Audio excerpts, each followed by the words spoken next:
Several of the state's largest businesses, including IDEX Laboratories, are pushing back on a first-in-the-nation law that requires companies to report PFAS chemicals in the products they sell. Maine's sweeping mandate would also effectively ban those toxic compounds in most products sold in the state by 2030. News Center Maine's Vivian Lee explains what this could mean for the state. I think it's a very slippery slope that we're on here, and very worrisome for me. Chris Kilgore is the CEO and founder of CNL Aerospace, based out of the Bangor Airport. The company has 200 employees who repair aircraft from around the world. Kilgore is concerned about a law that requires every Maine business to report PFAS in any product it makes or sells, including all the parts of any item. CNL buys and sells more than 400,000 different components.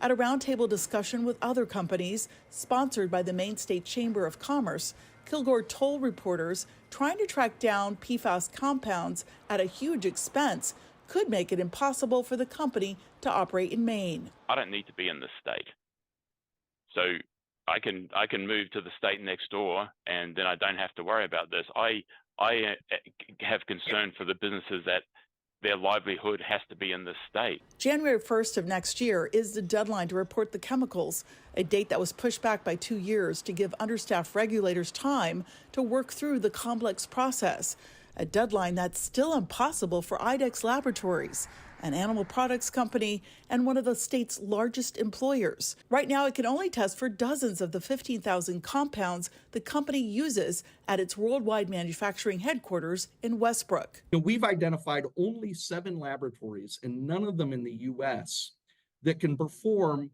these tests to detect PFAS compounds on our products.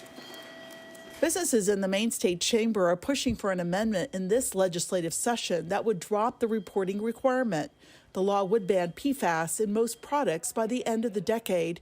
Chamber officials are hoping to carve out exemptions for certain sectors of the state's economy. Semiconductor industries, looking at medical applications, aviation, and also for our vehicles and marine vessels. Defender Health, a nonprofit environmental advocacy group, helped write the original bill and has been involved in concessions for businesses. But Sarah Woodbury, the director of advocacy, says the reporting requirement is key for public health. If we don't have this data, how do we know what is coming into our state? We believe that Maine consumers have the right to know what they're buying. The amendment could be presented to the legislature's Environment and Natural Resources Committee in the next few months. Vivian Lee, News Center, Maine. More than 40 companies have reported nearly 1,000 products sold in Maine that contain PFAS chemicals. At least 7 companies told the Maine Department of Environmental Protection that they plan to phase out the use of PFAS in their products.